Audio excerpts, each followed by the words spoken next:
buenas tardes a todos. Hoy es nuestra última clase de este curso anual que titulamos Palabras de la Clínica. Y así que bueno, lindo llegar hasta acá, llegar al final y también el recorrido que pudimos hacer. Decía que es la última clase del curso central del Centro Blecher. Les cuento, mi nombre es Agustina Fernández, quien coordino el equipo, y el equipo está compuesto por Hernán Aspegüe, Paula Galac, Maximiliano Martínez Donaire, Tessa Sefferer y Diego Luparello, que me va a acompañar hoy en la mesa. Y les voy a presentar también a nuestros invitados que nos acompañan hoy, que es un gusto tenerlos y les agradecemos a los dos que estén acá. Voy a empezar por Florencio. Florencio Nocetti es licenciado y profesor en filosofía en la Universidad de Buenos Aires. Es profesor titular de epistemología, ha enseñado, dictado conferencias e investigado sobre filosofía práctica, tanto en el país como en el extranjero. También se desempeña como consultor y director editorial. Gracias, Florencio. Gracias. por estar con nosotros. Y también Jorge Canteros, que es miembro de la institución. Jorge es psicoanalista, miembro titular didacta de la APA, de FEPAD, de IPA, y es ex secretario científico de nuestra institución, es licenciado en psicología y médico también de la Universidad de Buenos Aires, y fue profesor titular en cátedras de filosofía y letras también de la Universidad de Buenos Aires. Gracias, Jorge, por estar con nosotros. Bueno, ya que llegamos al final del curso y esta es nuestra última clase, un poco también pensar en el recorrido que estuvimos haciendo este año, que tuvo que ver con esto, con Palabras de la Clínica, y que fuimos tomando de alguna manera distintos significantes que pensamos que insisten de alguna forma en los consultorios y también en lo cotidiano, en la vida cotidiana, y que van recorriendo como modos que entendemos nosotros de leer hoy la sintomatología de la época y también los modos de goce, ¿no?, de la época. Y entonces hemos pasado por pensar Me da paja con el aburrimiento y la apatía, también pensamos en Estoy a mil ¿no?, con esto de la ansiedad y los excesos, también pasamos por las lógicas en relación al cuerpo, a lo saludable y los cuerpos hegemónicos. Trabajamos también cierta cuestión de lo narcótico, ¿no?, de la imagen y la caída de los velos cuando pensamos pornografía. Pensamos lo trans en relación al ser en tránsito. También ubicamos, me estoy olvidando de una clase, el porro, ¿no?, acerca de la narcotización de la vida cotidiana. Digo, hemos circulado por toda una línea de significantes que hoy atraviesan nuestra clínica y también nuestro cotidiano. Y nuestra última clase de hoy se llama Elijo creer. Y elijo creer entendemos que tiene que ver con algo de la lógica de la desmentida, de las creencias, del fanatismo y también de cierta necesidad de creer, ¿no?, que sigue existiendo en el sujeto humano, ¿no? Y entonces, bueno, esta es nuestra clase de hoy. Diego, que me acompaña, va a traernos de alguna manera los ejes sobre los que vamos a trabajar. La propuesta es como en otras clases, es el diálogo del psicoanálisis, que es lo que nos interesa, y también el diálogo con lo externo del psicoanálisis. Por eso Florencio nos va a traer conceptos de la filosofía y la idea es que nos podamos enriquecer. Así que bueno, les agradezco y vamos a empezar. Empezamos con los ejes. Sí, claro.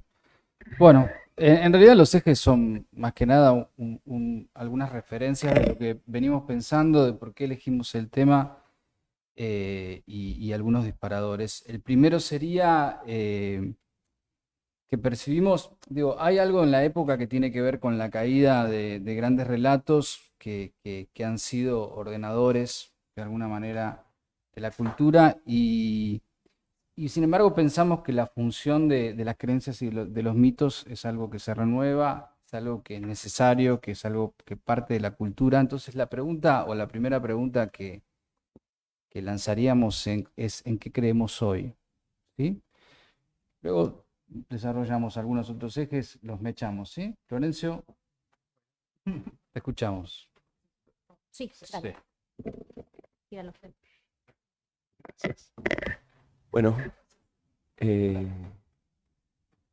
Saludo que la modalidad sea la del diálogo. En filosofía no hay otra cosa. No, es mentira que hay libros de filosofía, es mentira que hay clases magistrales de filosofía, es mentira que hay diccionarios de filosofía, mitos burgueses. La filosofía está hecha de diálogos. No hay otra cosa que diálogos de filosofía, no hay otra cosa que conversaciones de filosofía. Se puede guardar un registro entre encuentro y encuentro, se puede archivar algo entre conversación y conversación, pero lo que nosotros hacemos como materialidad es conversar, y es solo conversar desde que la disciplina comenzó hace más de 2500 años. ¿De qué conversamos? Conversamos de conceptos, y ahí empieza y termina el arco dramático de los 2500 años de filosofía occidental. Hay diálogo, y hay diálogo en torno a conceptos. Lo único que podemos traer es nuestra voz a una conversación y, en el mejor de los casos, un concepto o dos para discutir. Yo, pensando en lo que me proponían aquí mis amigos, y para abrir la conversación, quise traerles un concepto nuevo, un concepto recientemente acuñado. Tenía un amigo que se dedicaba al teatro, que decía que el teatro es un negocio bárbaro, porque si te iba bien, todo el mundo se enteraba, y el boca en boca, fue gente, vino gente. Si te iba mal, no venía nadie, nadie se enteraba que te había ido mal. Esto es medio así. Uno propone un concepto nuevo, y dentro de 20 años, el concepto que yo les voy a acercar hoy, que probablemente nadie haya escuchado mencionar, en todas partes, ustedes se van a acordar que había un boludo, que decía hace 20 años que había un concepto, que en el futuro, si este concepto no prospera, ustedes se van a olvidar de que esta conversación tuvo lugar y no va a quedar registro del papelón. Concepto simpático. En general, cuando en filosofía se acuña un concepto, se trata de acuñar una palabra, se trata de introducir también un neologismo que grave en la memoria general ese concepto acuñado. Yo, pensando un poquito en el tema y en la frase que le da título, me acordé de un libro, no se los mencioné, es un libro precioso, se llama El derecho de soñar, de Gaston Bachelard. Gaston Bachelard es un gran filósofo francés del siglo XX. Y en El derecho de soñar, leo 2 líneas. Dice: en el umbral de un artículo, tal vez fuera bueno crear una palabra nueva. Sin palabra nueva, nada se gana en el artículo. Una pasión filosófica por la palabra nueva, la esperanza de que la palabra nueva designe, además, un concepto nuevo. La palabra nueva que yo propongo para pensar, elijo creer, es la palabra hiperstición. Nadie la escuchó. Hyperstition es un concepto acuñado por Nick Land. Nick Land, probablemente el más grande filósofo vivo de los que producen en lengua inglesa. Land nació en Inglaterra en 1962 y empuja desde hace un poquito este término. Es un pensador asociado a una escuela que tiene cierta visibilidad hoy, que es la escuela aceleracionista. Lo pueden cruzar en algunos contextos. Él empuja este vocablo y concepto nuevo de hiperstición. Los amigos de Carrefour y de Coto nos resolvieron la mitad del problema. Todos sabemos que un hipermercado es más que un supermercado. Acá lo que hay que entender es esto, que una hiperstición es más que una superstición. Que cuando somos hipersticiosos, damos un paso más que cuando somos supersticiosos. Por superstición, a los fines de esta introducción, entendemos cualesquiera falsas creencias. La hiperstición es un poquitito más. Es una creencia falsa que, a fuerza de sostenerla uno, empuja su devenir real. Es como si la postulación del hecho se constituyese en un eslabón en la cadena causal que desemboca en que el hecho se verifique. Ejemplo tonto, no sé cuántos lectores de novelas estúpidas hay acá, yo soy un lector de novelas estúpidas. Si hace 100 años hubiéramos leído y hubiera sido probable, a Julio Verne y a Bram Stoker. Tendríamos arriba de la mesa las 20.000 leguas de viaje submarino de Verne, tendríamos arriba de la mesa el Drácula de Bram Stoker, hablándonos de cosas que hace 100 años no había. Ni príncipes vampiros en Transilvania, Stoker, ni barcos submarinos capaces de recorrer 20.000 leguas sin hacer puerto, gracias a una fuente de combustible inagotable. La diferencia es que el texto de Stoker es supersticioso. No importa cuánto leamos sobre príncipes vampiros en Transilvania, no llega a haber nunca príncipes vampiros en Transilvania. A fuerza de leer a Julio Verne, esta es la tesis de Land, y en esto 20.000 leguas de viaje submarino es un texto hipersticioso, a fuerza de leer a Julio Verne, en parte, adviene la realidad tecnosocial del submarino nuclear. Ocurre que finalmente pensamos, desarrollamos, invertimos y adoptamos un barco submarino que puede permanecer a la mar 20.000 leguas seguidas porque tiene una fuente de combustible inagotable. Dato histórico, el primer submarino nuclear es el USS Nautilus, cuando la flota americana fleta finalmente un submarino capaz de navegar 20.000 leguas. Sin renovar combustible, le pone el nombre en homenaje a Verne. La tesis de Land, la que a mí me parece pues interesante para charlar nosotros, es la siguiente, es que vivimos en una época muy hipersticiosa, que vivimos en una época en la cual los hechos son sensibles a su postulación. Y los hechos son sensibles a su postulación. Es un giro, a ver, digo dos cositas para avanzar, en términos epistemológicos es un giro raro. Nosotros venimos de la epistemología posmoderna, se la habrán encontrado por ahí, que sostiene que casi todo es un constructo social. En algún lugar la teoría de Land escapa de esta lógica. Las hipersticiones no son constructos sociales, son realidades tecnosociales, pero que han venido a ser a fuerza de creérnoslas, a fuerza de postularlas como posibles. Una fórmula de Land más sencilla pero muy atractiva. Hablar de hiperstición es hablar de la ciencia, del arte, de las profecías autocumplidas. Una sociedad que en su literatura, que en su ficción, habla durante toda la segunda mitad del siglo XX de ciberespacio, termina invirtiendo, termina desarrollando y termina adoptando masivamente la realidad tecnosocial del ciberespacio. Durante 30 años la palabra ciberespacio, la idea del ciberespacio existía solamente en los libros y en las películas de ciencia ficción.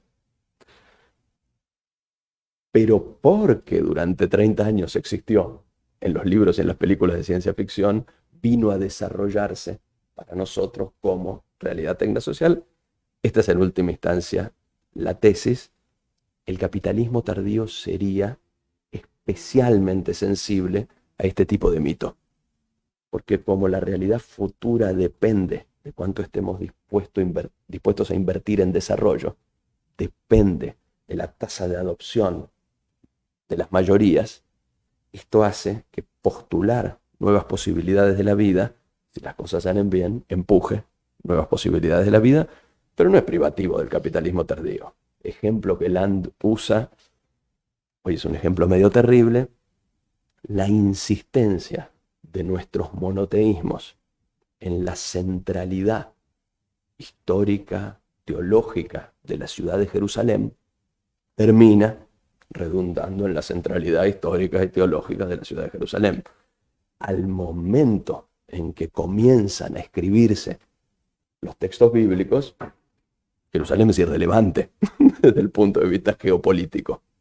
Una ciudad de provincias, una ciudad marginal.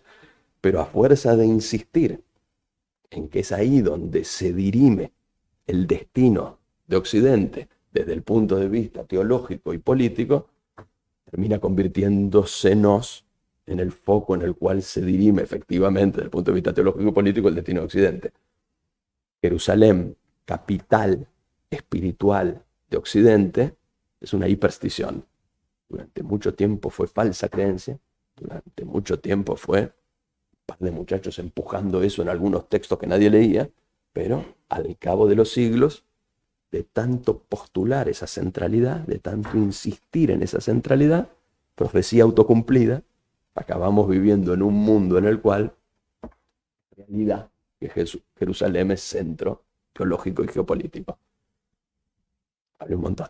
Concepto de hiperstición, ni glán, pero para tener algo propio de la filosofía con lo que alimentar el fuego y conversar entre todos. Dale. Vamos a darle la palabra a Jorge, ¿te parece, Jorge? Porque así después vamos a relanzar preguntas, pero Sí. vamos a...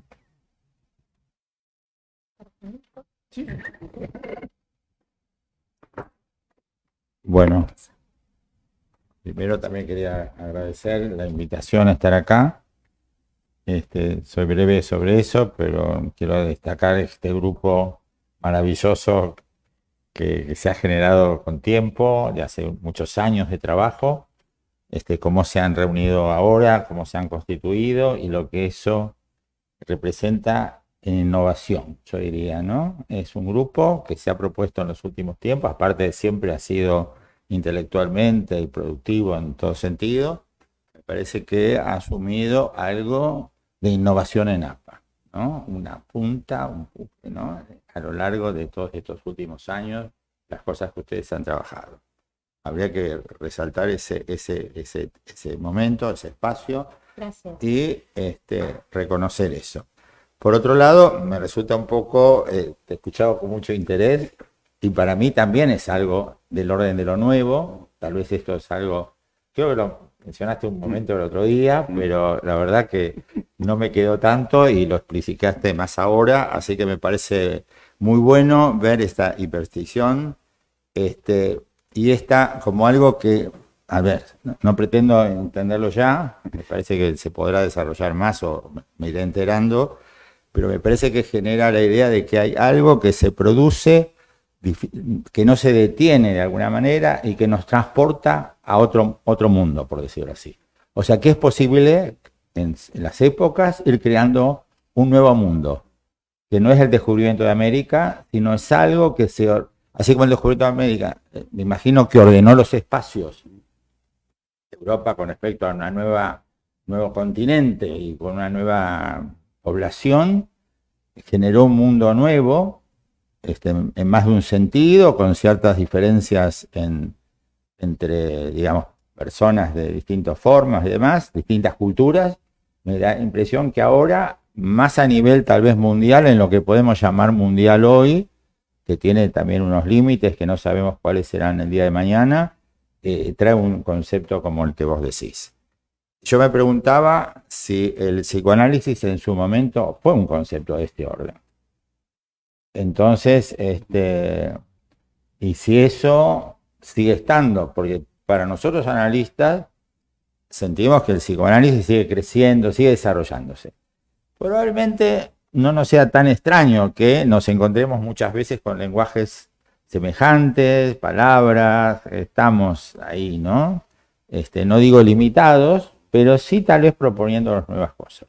Los congresos creo que proponen nuevos temas, inclusive creo que algunos próximos que se van a generar, directamente de corrientes como la psicoanalítica o la de orientación freudiana o la lacaniana, pienso que hay algo ahí que está ocurriendo y que no tenemos que ignorar. Hay algo que se va estableciendo. Inclusive Miller planteó otra vez que nuestra orientación de los psicoanalistas es judeo-cristiana y no es árabe. O sea, estamos ahí en una posición, o sea, una articulación que ha hecho con una política y con una cuestión de diferencias étnicas, por decirlo así. Quiero decir que a mí me llamó la atención, ¿no? Este planteo, aunque es lícito dentro del contexto actual europeo. Ahora, más ahí, digamos, paso un poco a lo que también pensaba que era un tema que íbamos a conversar, ¿no es cierto? Y este tema que íbamos a conversar tenía que ver sobre una pregunta que también estaba en la mesa, que se había planteado, yo la traigo, ¿no? La vuelvo a traer, y en todo caso vamos a ver cómo se junta, ¿no? Esto con lo que vos decías. Probablemente también hay algo que nos llamó la atención con esta expresión que plantea el grupo, para hablar hoy, que es elijo creer, ¿no? Bueno, tal vez lo que vos estás trayendo es algo donde no sé si elijo creer o me siento que voy a creer, que algo me lleva a creer, que algo me impulsa a creer, que algo me domina para que yo pueda crear algo nuevo que no existía, ¿no? Es como una teoría, como algo, ¿no? Existe el nuevo mundo, existe América, ¿no? Existe ahora esto que vos estás planteando. Entiendo que lo que planteabas también hay que cuestiones económicas, políticas en eso. Por lo tanto, yo diría, ¿elijo creer o estoy forzado a creer? Que es una de las cuestiones que yo creo que entonces se plantea. Y si estoy forzado a creer, como psicoanalistas, que si querés nos ponemos a veces fuera de eso que ocurre en el corriente. No afuera porque no estemos afuera, sino por nuestro modo de abordarlo, sea esa especie de escucha, ¿no? Una escucha que supone ponernos un poquito afuera. No somos ajenos a lo que pasa, somos también analizados y demás, pero cuando escuchamos tratamos de poner eso otro, como decía Freud, en lo que veo fuera, en la ventanilla del tren. Y entonces digo, bueno, acá hay algo que a lo mejor está ocurriendo y que va a llegar al consultorio, o está ya en el consultorio, esto que vos estás haciendo. ¿Cómo lo escuchamos como psicoanalista? Yo abriría esa pregunta a lo que vos estás trayendo, ya que empezamos por ahí.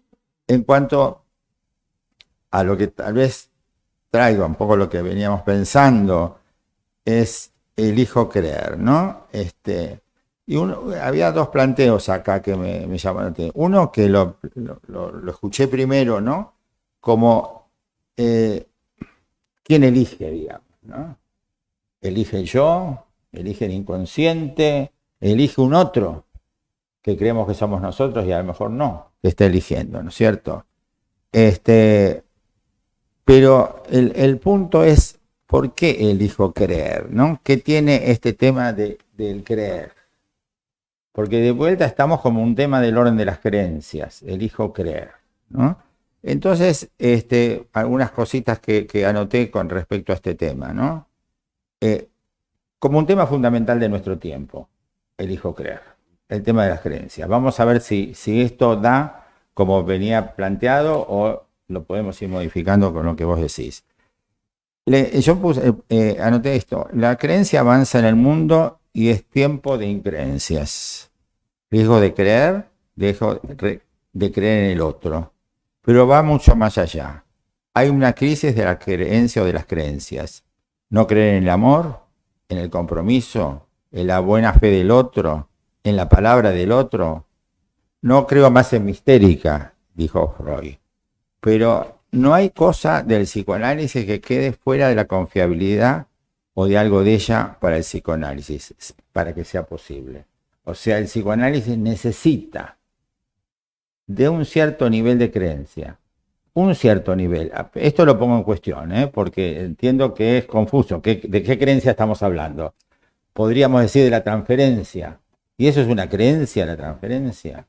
¿O en realidad es otra cosa la transferencia? No necesito creer. Inclusive si los pacientes creen demasiado, o usted lo que dice, ¿no? Lo que fuera, o se idealizan, analistas, yo diría, eso es un estorbo, podríamos decir. Vamos a trabajar para que eso caiga en algún momento. Entonces, esa creencia de ese estilo no es la creencia que necesitamos. Sin embargo, se construye creencia. Pero una creencia que va cayendo, vez por vez, ¿no? Diríamos. Y se llega, ¿no?, a ese recorrido final, ¿no?, como se plantea dentro del lacanismo, donde hay otra cosa que no es la creencia al final.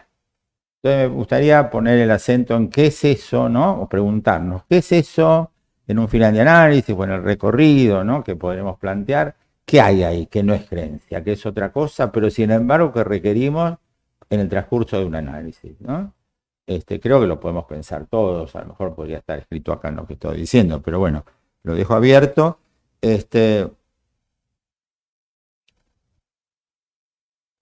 Yo pongo acá, necesitamos creer, pero ¿en quién? ¿En qué? Pero aquí el caso se trata de creer en un creer mismo en el... A ver, está en cuestión un exceso de creencias. Lo llamamos ingenuidad o tal vez sometimiento. Ha llegado a tal grado la increencia que declaramos elijo creer, no como si la increencia fuera lo fundamental. Porque digo, ¿por qué digo elijo creer? ¿No? Porque pareciera ser que hay algo donde se ha perdido las creencias, aunque se haya acuñado en el amor a los colores. Bueno, pero allí nos surge la pregunta, ¿cómo construimos nuestro creer? ¿Cómo sostenemos el creer del otro sobre nosotros mismos? Pero se trata de una época muy pragmática, donde importan los resultados. Que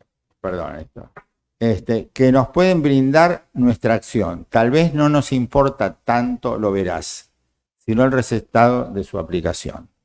Yo diría como lo contrario del amor, aunque tal vez podamos querer creer que estamos enamorados aunque no lo estemos.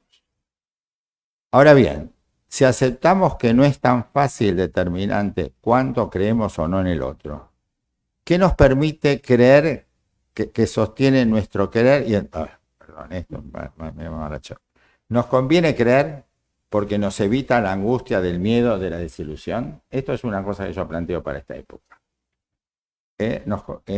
Podemos, pero nosotros, psicoanalistas, tal vez nos parezca bueno que el paciente recupere sus afectos, su capacidad de amar, de gozar, pero sin embargo, no creemos que eso fuera una elección, sino los efectos de un cambio en el que se siente, en lo que percibe un cuerpo, nos emociona sus sentimientos, sus goces, diríamos, ¿esto se elige?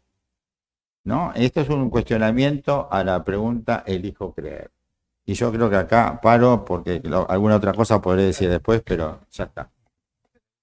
Vamos. Bueno, cuántas cosas, ¿no? Empezando por la hiperstición, ¿no? Si te sigo, pensaba que los dos traen de alguna manera algo del orden de que la creencia produce realidades, ¿no? Me parece que hay algo de esto de lo que traes, Florencio, con tu propuesta y este concepto, ¿no? Los conceptos también producen realidades, ¿no? Al modo de nombrar, hacen existir algo que antes no existía, pensaba.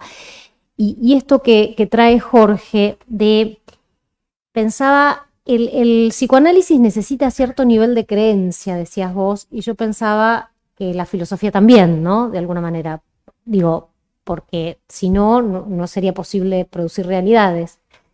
Y pensaba si hay algo en lo que el psicoanálisis produce, digamos, o ha producido una realidad y es un supuesto básico sobre el que se plantea la creencia, que tiene que ver con el inconsciente, ¿no? Que creo que hay algo que vos traes, Jorge, y ahí va la pregunta un poco para los dos. ¿Quién es el que elige creer, decías vos, ¿no? Si el yo o es el sujeto del inconsciente, esa propuesta, ¿no? Que se plantea tipo apuesta, como apuesta de futuro, ¿no? Como una apuesta del azar, ¿no? Porque la frase elijo creer tiene algo de, bueno, me la juego, ¿no? ¿Quién se la juega ahí, no? Esa sería una pregunta, no sé si...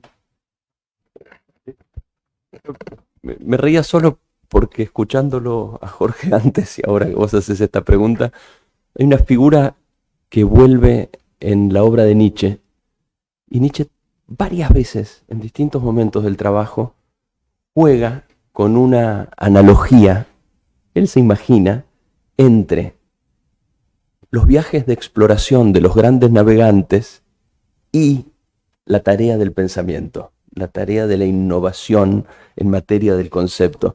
Y en algún lugar, hay algo romántico en esto, obviamente, hay algo decimonónico en esto, pero en algún lugar Nietzsche está tentado a afirmar que el explorador que se hace a la mar desconocida y termina o no en la aparición de un continente que antes no conocíamos, termina o no en un paso entre océanos que antes no conocíamos, tiene algo en común, algo casi que cito, estoy parafraseando, pero casi que cito, algo a la vez tan desesperado y tan lleno de esperanza como la actividad del que introduce una idea nueva, una posibilidad nueva de la vida.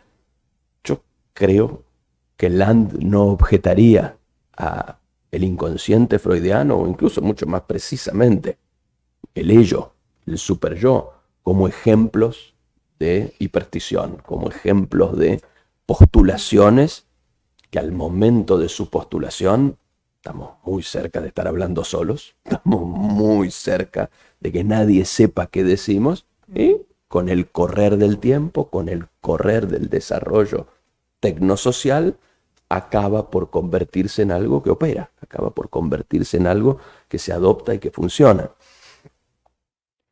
Y en cuanto al truco, que por ahí me parece lo más fundamental para nuestra discusión acerca del verbo elegir ahí, y por supuesto hay una pregunta acerca de cuál es el sujeto de esa elección, que no es menor,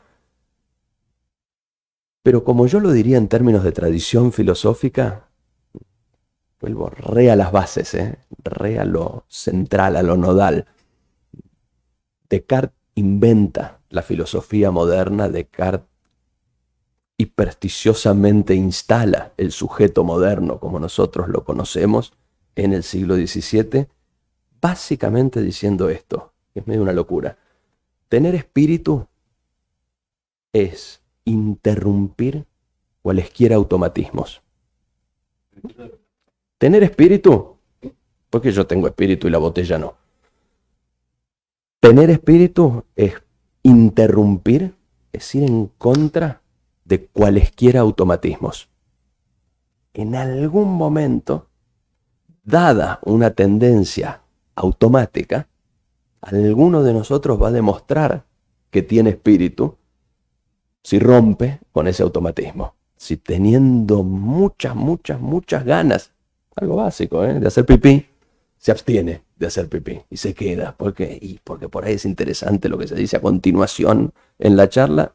Ya está. Ahí hay un automatismo vencido, ahí hay espíritu. Esto quiere decir que si se trata de elegir creer, si hay que demostrar espíritu, piensa en espíritu no en el sentido místico de la palabra, no los espiritistas. Espíritu como en las bebidas espirituosas. Eso es tener espíritu para un cartesiano. Espíritu como con los spirits, un impulso. Si hace falta elegir creer, probablemente es porque el default, probablemente es porque el baseline es no creer. El automatismo consistiría en el descrédito. El automatismo, claro. El automatismo sería caer en la desesperación. Por eso habría que vencer el automatismo y actuar para creer. ¿Quién actúa? Buena pregunta. Usted. Todo va muy rápido. Bueno, no nos apuremos. Muchos conceptos, todo va.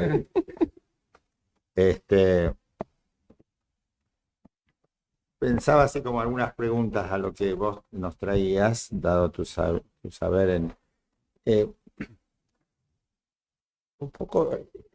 A ver, primero, psicoanálisis y filosofía. Acá estamos representando esto. Pensamos en la Facultad de Filosofía y Letras encima. Pero, ¿qué función cumple cada uno, no? Si quisiéramos ponerlo como personajes de una película, ¿no? ¿Qué es el filósofo, qué es el psicoanalista, ¿no? O más bien, pongámoslo en abstracto, ¿no? El psicoanálisis, no el psicoanalista, obviamente, y la filosofía.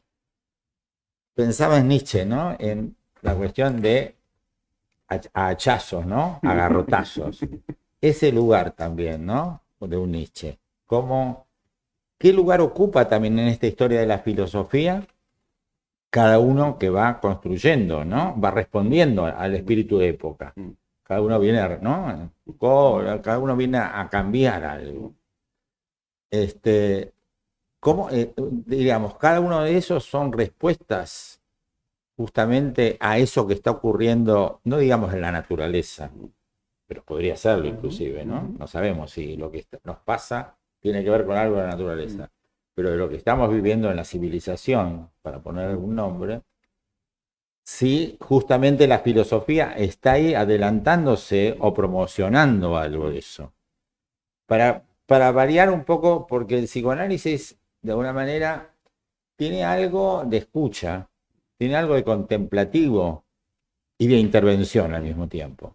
Cuando Freud, ¿no?, está sentado en la ventanilla, dice el psicólogo, ¿no?, lo que escucho en la sesión es como estar en un tren y dejar pasar, ¿no?, las imágenes que puedo recorrer.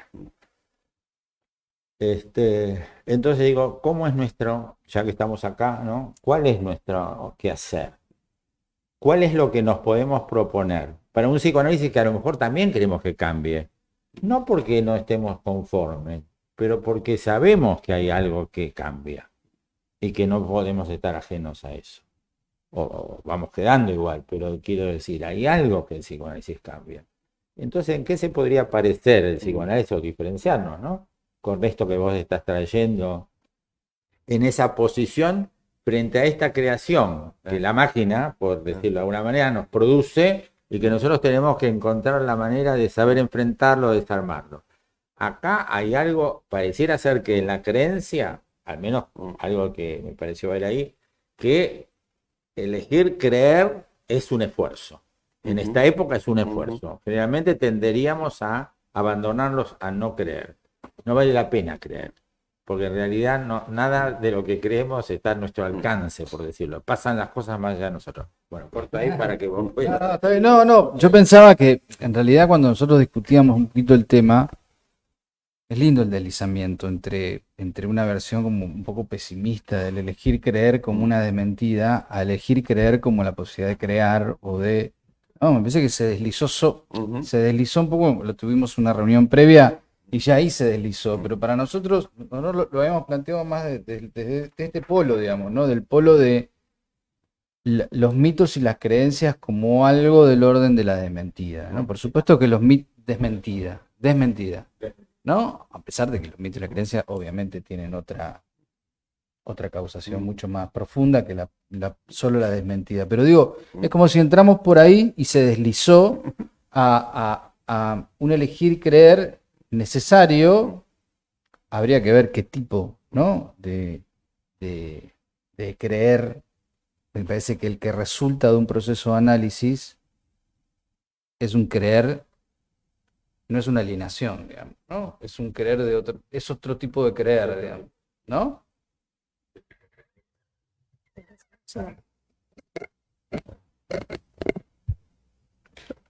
Me acordaba escuchándolos, hay un libro precioso también de la escuela francesa, libro de Gilles Deleuze, posterior a El derecho de soñar de Bachelard, que se llama Crítica y Clínica.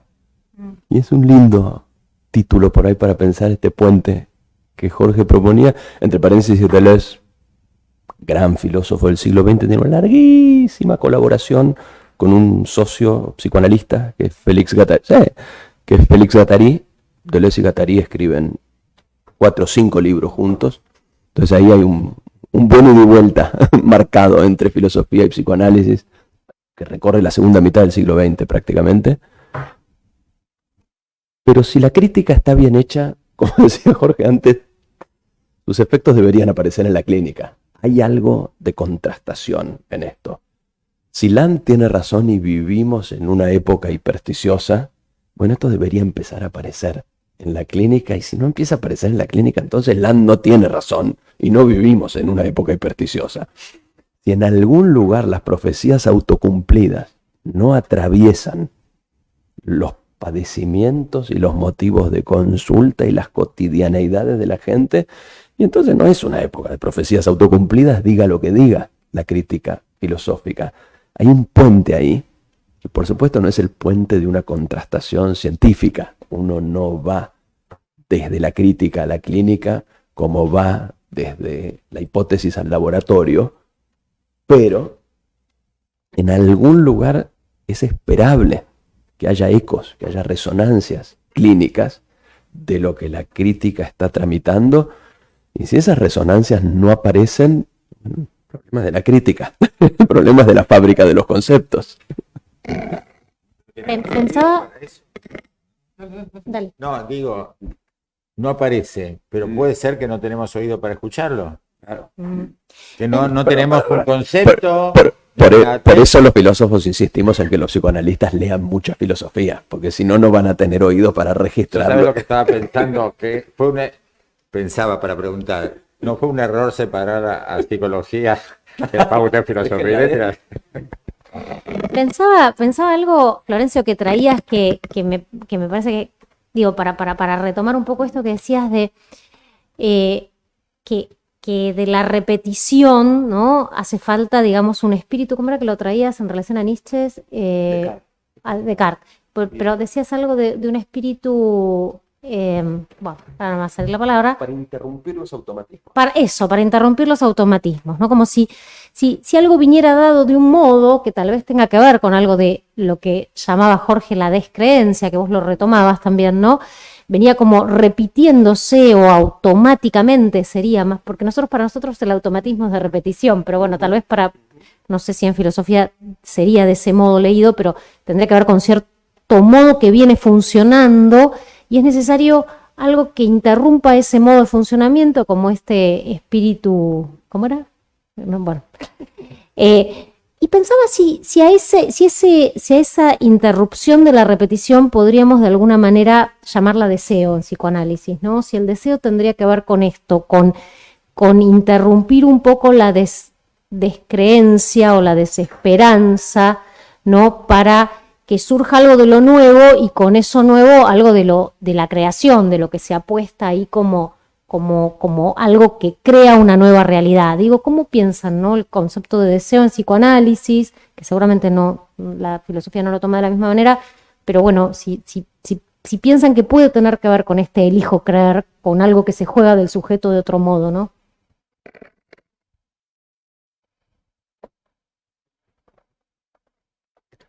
De pedo los mencioné a Deleuze y Guattari, no estaba preparado esto. No estaba.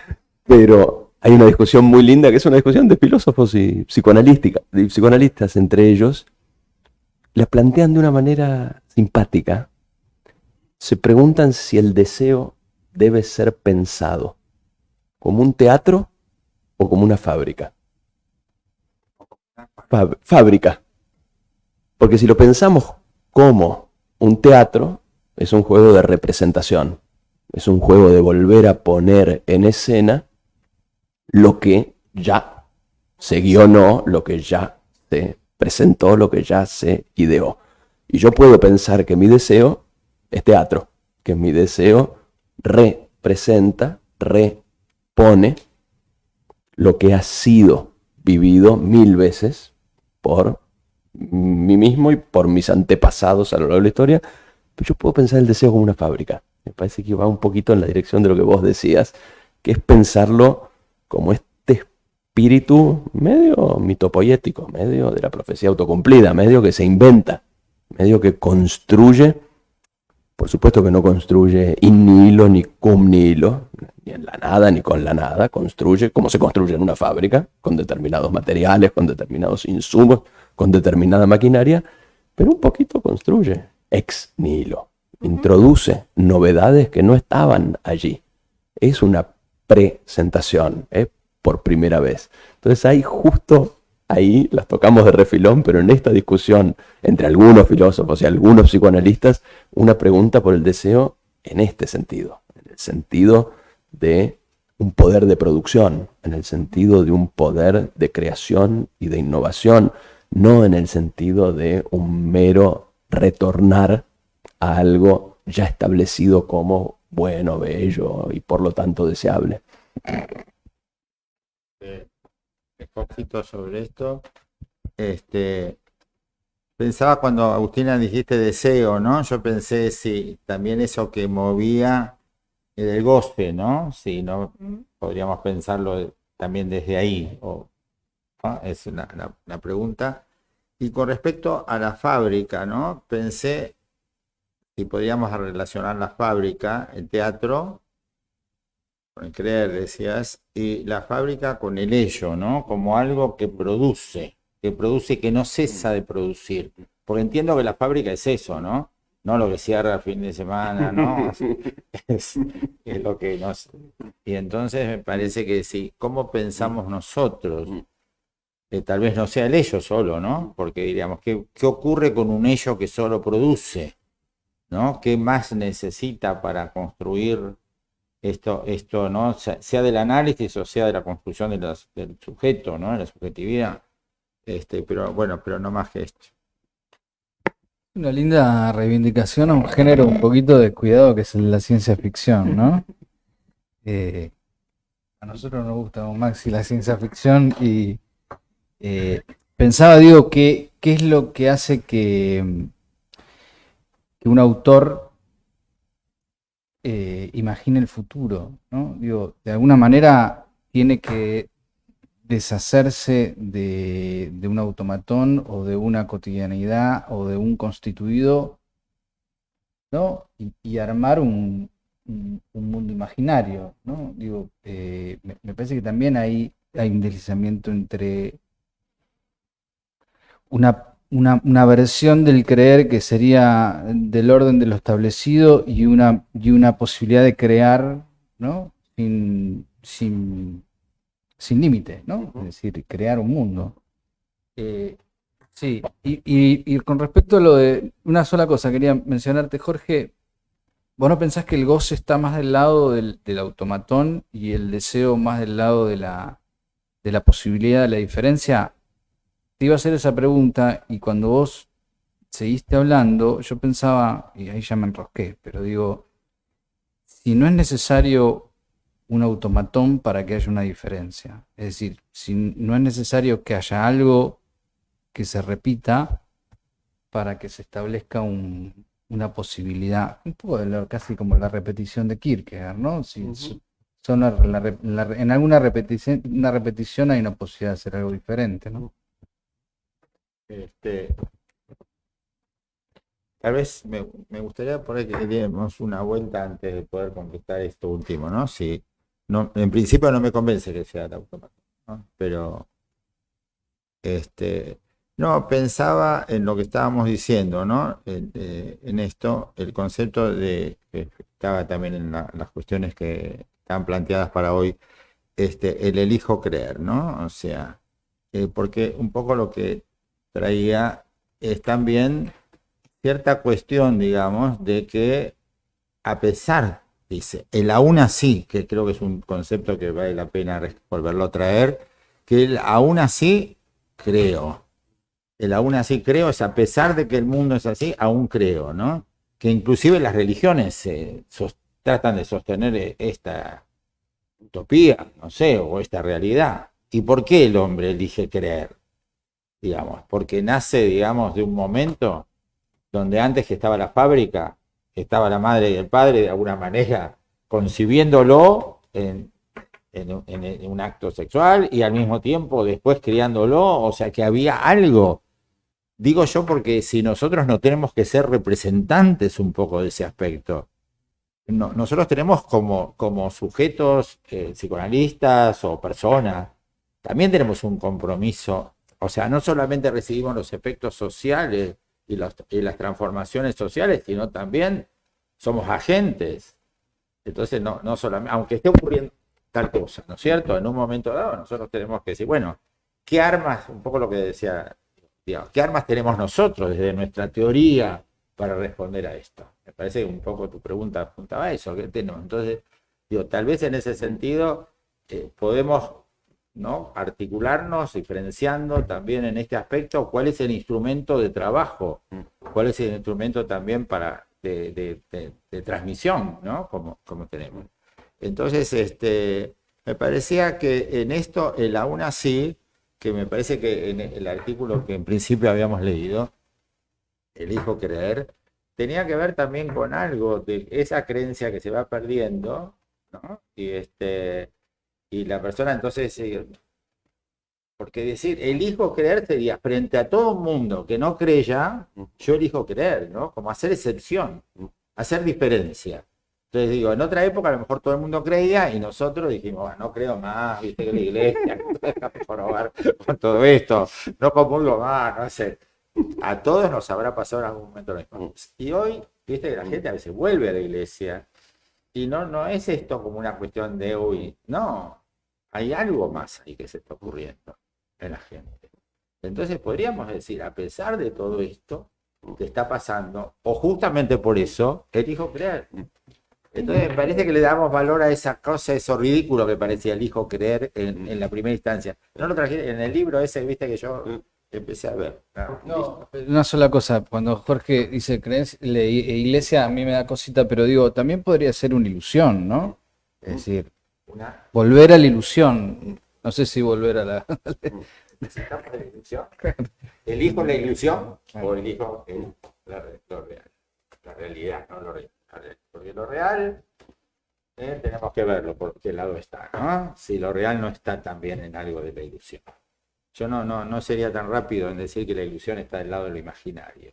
Me parece que habría que definir los 3 registros con esto que estamos discutiendo. Esto podría ser, ¿no, Jorge? Capaz que estaría bueno poder pensar, digamos, esta frase del elijo creer, quizás en los 3 registros lacanianos, ¿no? Me parece que era algo de lo que habíamos dialogado de alguna manera, ¿no? Sí, es una frase que va en lo simbólico, si recubre algo de lo imaginario, si produce una realidad en lo imaginario, pero también recubre algo de lo real, o habría que ver, ¿no? O un real que no se sabe dónde está, Ubica el micrófono. de un real que no se sabe dónde está, pero que de alguna manera la interrogación a veces da lugar a que sabemos que hay algo más, aunque no tenemos manera de tomarlo, digamos, ¿no? Parece que por algo ese registro de alguna manera es significativo, bastante significativo para nosotros analistas. Paula, teníamos algunas preguntas que vienen del Zoom o de la gente que está participando. ¿Te doy yo el micrófono? Dale.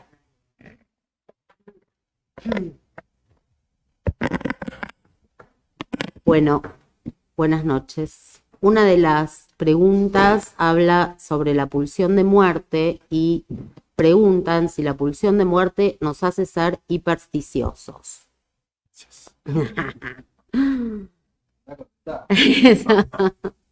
La otra es una reflexión que dice: quizá desde la planche nos ayude a pensar que el yo es la única instancia propiamente dicha, ya que el inconsciente está conformado de restos no traducidos.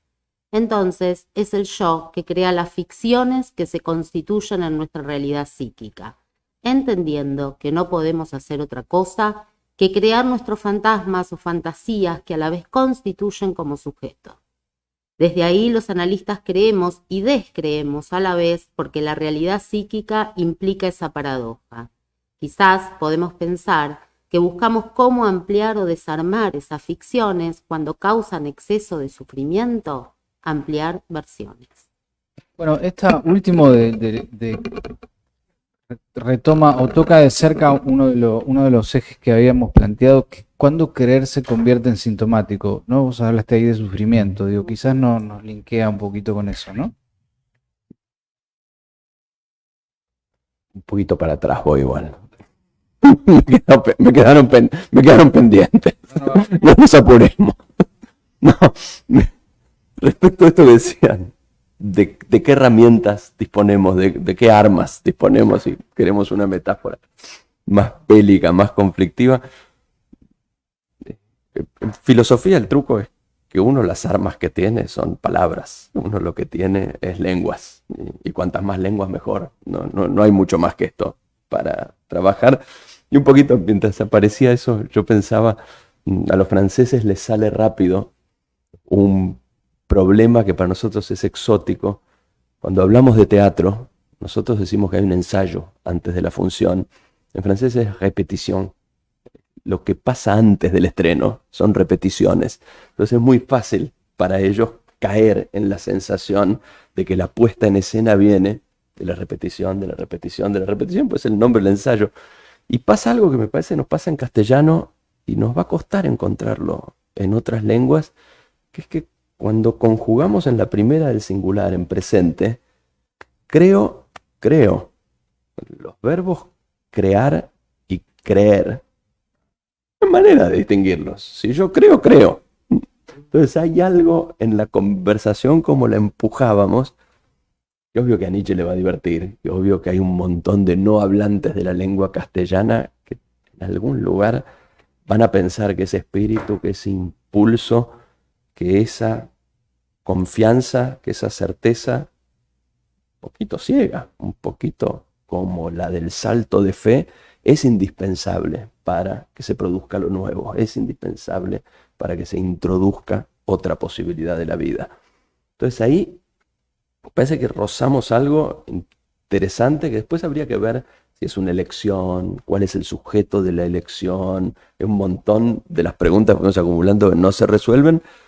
Y en la primera cuestión, la de la pulsión de muerte, y en algo que decía Jorge antes, hay una pregunta difícil para la filosofía, que es de dónde sale este mambo del creo. ¿A qué viene esta necesidad, tanto de creer como de crear? No parece que otros bichos, no parece que otros entes a nuestro alrededor las manifiesten. Por ahí sin idea, por ahí los cangrejos, mientras se mueven de lado en las playas, crean conceptos animados por creencias de todo tipo. Pero es dable pensar que hay una especificidad nuestra, que hay una especificidad del existente humano en este mambo supersticioso, hipersticioso, crédulo y creativo al cual nos estamos asomando. Si vino de la indefensión y de la angustia y el terror ante la propia muerte, si vino esa relación papá-mamá originaria y sexuada de la que surgimos, ni idea, pero no pareciera estar por todos lados, no parece que anden por ahí creyendo y creando las lámparas, las mesas, los cangrejos y las alondras. Jorge, ¿querés? Si no, yo... Palabra nada más. Dale. No, pensaba en la cuestión de la creencia en el análisis, ¿no? ¿Cuánto de creer tiene que tener el analista, ¿no? Tal vez uno puede decir nada, pero no, vuelvo a preguntar, ¿creer en que algo va a ser posible, que realice? ¿Hay algo ahí de expectativa? No sé si eso se podría llamar creer, ¿no? Esa generación de transferencias, ¿no? Que de alguna manera la generación de la transferencia tiene que ver con la posición del analista. No es la transferencia del paciente, sino la posición que el analista le permite recibir una transferencia del paciente y sostenerla. Bueno, esto iba con algo más, pero no me acuerdo, así que siga. Lo puse ahí, pero... digamos. Es interesante esto que traes, Florencio, cuando conjugás, claro, porque la frase nosotros que tomamos es elijo creer, digo, iba a decir la frase que elegimos, ¿no? Pero en el elijo hay algo distinto, que ahí que se juega un poco, bueno, cuál es el sujeto de la frase, pero que era con lo que veníamos trabajando, pero cuando el verbo, vos conjugás directamente el verbo creer o crear, ¿no? En primera persona ya cambia la cuestión, ¿no? Yo creo, y parece que se puede decir de la misma manera, y ahí es donde empieza la cuestión de si se trata de una creencia o de una creación, ¿no? Y parece que entre la creencia y la creación hay algo que casi van juntos, que no son tan separables, ¿no? Pensaba cuando traías este tema de los cangrejos, ¿no? Y de los seres humanos, que pareciera que el ser humano es el que tiene esta posibilidad de creer y crear, y ahí me volviste un poco a traer como el agua para el molino que había propuesto antes, que tiene que ver con la cuestión del deseo, ¿no? Porque si para el psicoanálisis, si hay algo que nos diferencia de las otras especies, tendría que ver con el deseo, ¿no? Como si el cangrejo se moviera más en el terreno de la necesidad, y en el terreno de la necesidad no crea demasiado, porque o come o no come, o sobrevive o no sobrevive, ¿no? Mientras que el hombre parece que tiene esta posibilidad, gracias al concepto de deseo que pensamos en psicoanálisis, de de crear donde no satisface la necesidad poder crear algo distinto, ¿no? Y ahí funda, como que se abre alguna otra cuestión, ¿no? Como un abanico, y se puede ubicar un poco mejor esta frase de elijo creer, como si fuese algo que, bueno, se produce ahí donde no hay. Bueno, no sé si... Que yo pensaba, ya que estamos, que si la damos vuelta, ¿no? Si tomamos el creo, que ¿no? Lo giramos y podríamos plantearlo al revés, creo elegir, ¿no? Pensaba si un análisis no va de un creo que elijo, ¿no? Creo engañosamente que estoy eligiendo, a creo de crear, elegir, ¿no? Si no podríamos jugar con creo elegir. Creo elegir. Sí, yo creo que lo que venimos diciendo parte de eso justamente. Creo poder elegir, ¿no? Y creo que es importante sostener ese. A mí me parece que es necesario y que es lo que plantea un poco el artículo que habíamos visto, ¿no? Creer es, decido creer y que tiene mucho sentido decidir creer. ¿Y por qué? Habría que ver en qué voy a creer, pero que tal vez tenga sentido ese decido creer en una época de increencias. Yo creo que justamente a mí me parece que está planteado como una bandera en una época que deja de creer o que ya no le importa creer. Pero no por creer religioso, sino creer sobre algo, ¿no? O sea, sería sostener algo ahí adelante. Inclusive, yo creo que ese creer es como generar una ilusión, generar algo, ¿no? Como cuando un sueño. Importa que el sueño no sea realidad. Hay un sueño ahí que sostenemos y que nos da como humanos, porque el sueño, digamos, el soñar, ¿no? Es un aspecto humano. Los animales también soñarán, tendrán otras, ¿no? Digamos, no son tan, tienen su complejidad obviamente y están los que lo estudian. Pero me parece que para nosotros el soñar o el ilusionar tiene ese sentido que le dio Freud con lo de la ventanilla. A mí me parece que hay algo más que una proyección sencilla. Digo, que hay algo de imaginar, de creer y que es inventar, pero al mismo tiempo ese inventar es un sueño del humano, una ilusión, un deseo, y al mismo también recuperar, porque Freud investiga. O sea, así como uno sueña, uno ilusiona, justamente eso lo lleva a reconstruir. O sea, que creo que en eso, yo no sé si es algo que tiene que ver con la religión, pero es algo que sí que tiene que ver una posición humana. Y me parece que, digo, humana en el sentido porque la queremos ver en el hombre, pero aún en los animales podríamos descubrir sus modos en que ilusionan, en su modo en que crían, ¿no? Y creo que tiene que ver con, me parece que algo con el modo de la crianza, del nacimiento, digamos, de dónde venimos. Porque de dónde venimos no es solamente a dónde vamos, sino también hay algo que construye, ¿no es cierto? Bueno, nuestra subjetividad, la cual el análisis forma parte de eso. Somos constructores o somos, no sé, dejamos que esto ocurra, ¿no? Con los sintomáticos, recuerde, pero quiero decir, hay algo de la ilusión como una gran cosa, yo diría, la ilusión como un sueño, como el sueño que vale la pena tener. Después veremos. A ver, si queremos que todo el sueño es realidad, me parece que nos equivocamos. Pero si queremos que toda nuestra vida es la realidad y no lo real, ¿no? La realidad, nos equivocamos también. Yo creo que hay que poder soñar. Y que nosotros, eso es salud. Y me parece que hasta un punto, ¿no? Pero me parece que como psicoanalistas tenemos que ver ese aspecto. No hace falta que construyamos una teoría. Me parece que es lo que hacemos. Es una manera de leerlo, ¿no? A ver.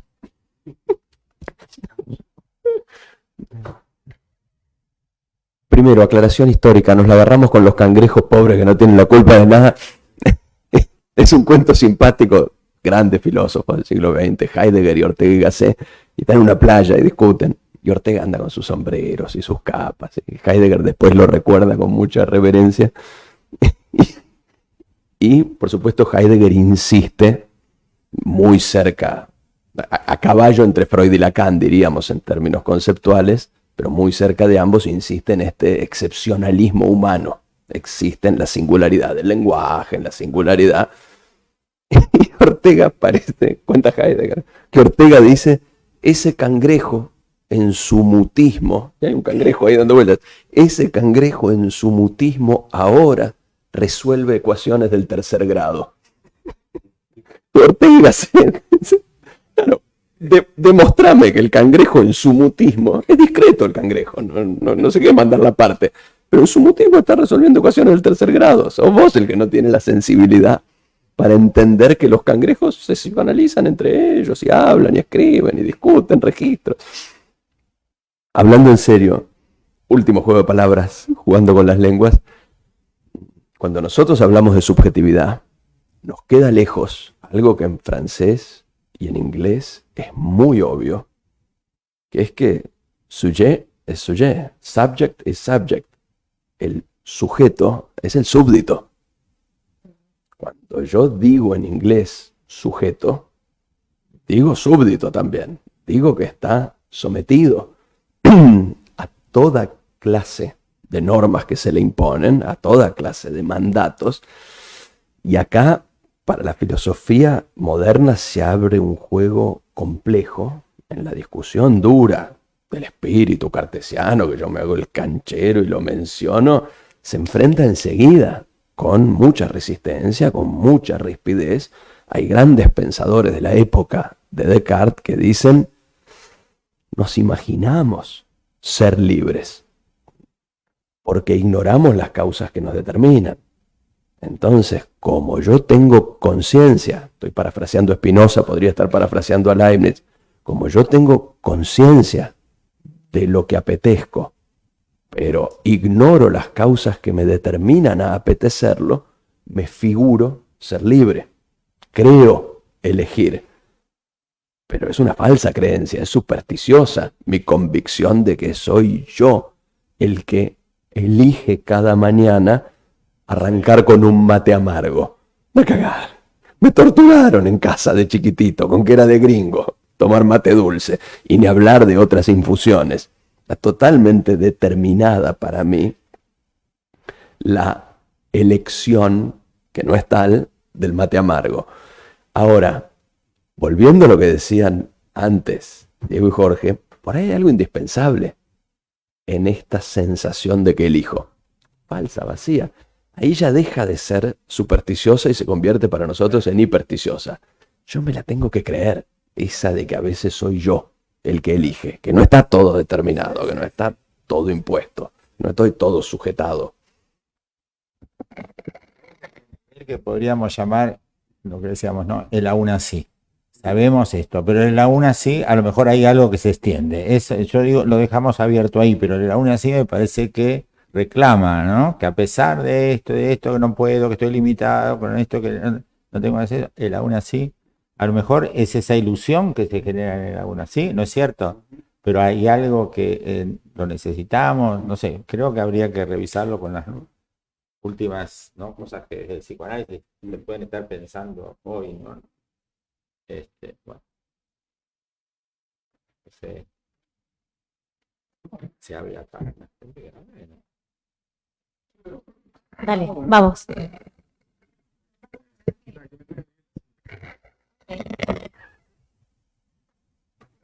Bueno, está buenísimo lo que están hablando. Y a mí se me armaba como una pregunta que no sé si va un poco a contrapelo de algo que ustedes traían. Jorge hablaba como cierta caída de las creencias, y vos también hablabas como de que el automatismo sería no creer, ¿no? Y yo pensaba, digamos, hablando del sujeto humano, no sé los cangrejos, pero hablando del sujeto humano, ¿se puede no creer? O sea, ¿tenemos experiencia de un sujeto humano que no tenga un sistema de creencias, ¿no? Y por ahí en la misma línea, digamos, pensaba cierta cuestión medio histórica, pero que creo que Freud está atravesado por eso, que a fines del siglo XIX y principios del XX se venía como de cierta epopeya científica que iba a desterrar todas las falsas creencias, las religiones. Y sin embargo, 100 años después vemos que eso no pasó. No solo no pasó, sino que se han multiplicado los sistemas de creencias, las pseudociencias, pseudoreligiones, ¿no? La gente, digamos, de hecho va mutando y migrando de creencia en creencia, como quien va al shopping y elige en qué creer. A punto tal de que tenemos, lo tomo, a mí me parece un ejemplo simpático, pero siempre me resulta ilustrador. Tenemos gente que hoy, mientras ponemos sondas en Marte y miramos las galaxias, no sé qué, hay gente que dice, no, la Tierra es plana, ¿no? Y a mí me gusta el terraplanismo como una expresión de eso, ¿no? Como diciendo, yo quiero creer, para mí la Tierra es plana, a mí no me importa lo que me diga la NASA, los científicos. Yo creo que es plana y listo, digamos, ¿no? Entonces digo, es como una expresión, me parece que habla algo de la subjetividad contemporánea, que no sé si se han caído los sistemas de creencia, como decía Diego en la introducción, quizás los sistemas de creencia al modo de las religiones monoteístas tradicionales, que son como referencias fuertes y únicas, relatos que masifican. Quizás eso sí, pero se han multiplicado, ¿no? Una enorme cantidad de discursos que funcionan como creencias y la gente lo sigue sosteniendo, digo, inevitablemente, ¿no? ¿Puedo? En relación a esta intervención, no tengo respuestas, pero sí creo que puedo compartir por lo menos dos preocupaciones que para mí son preocupaciones medio centrales en la tarea del pensar hoy. Una que es una curiosidad muy interesante: hay pocos universales antropológicos, hay pocas cosas que todos los seres humanos hayan tenido en común a través de las épocas y las latitudes. Por supuesto hay universales biológicos, todos necesitamos oxígeno al respirar, pero los universales antropológicos son poquitos. Y uno de los pocos universales antropológicos que se estudiaban hasta hace poco era el mito del origen.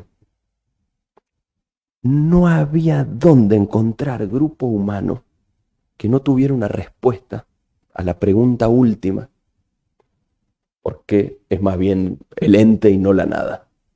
Y por supuesto que cuando había lujo y recursos se postulaban teologías y libros del Génesis, pero incluso en poblaciones que vivían al borde del hambre y del frío, en la Edad de Piedra, uno preguntaba acá, a los querandíes que alguna vez daban vuelta por la barranca de Callao, comiendo pescado crudo cuando había: muchachos, ¿ustedes saben por el origen de lo que hay? Sí, por supuesto.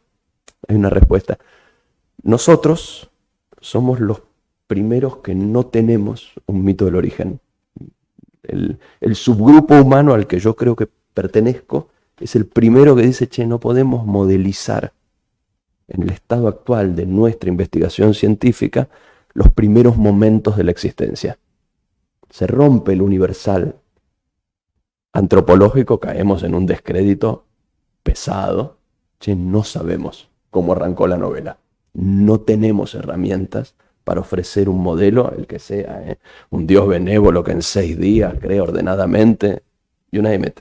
No tenemos, y somos los primeros en el registro que no tenemos un modelo respecto del origen. Y en relación a los terraplanistas, hay un autor corrido del mainstream, pero fascinante para leer. No sé si se lo cruzaron alguna vez. Un americano que se llama Eric Davis. Eric Davis publica un libro ya clásico en los orígenes de Internet que se llama Tecnosis y habla justamente de esto.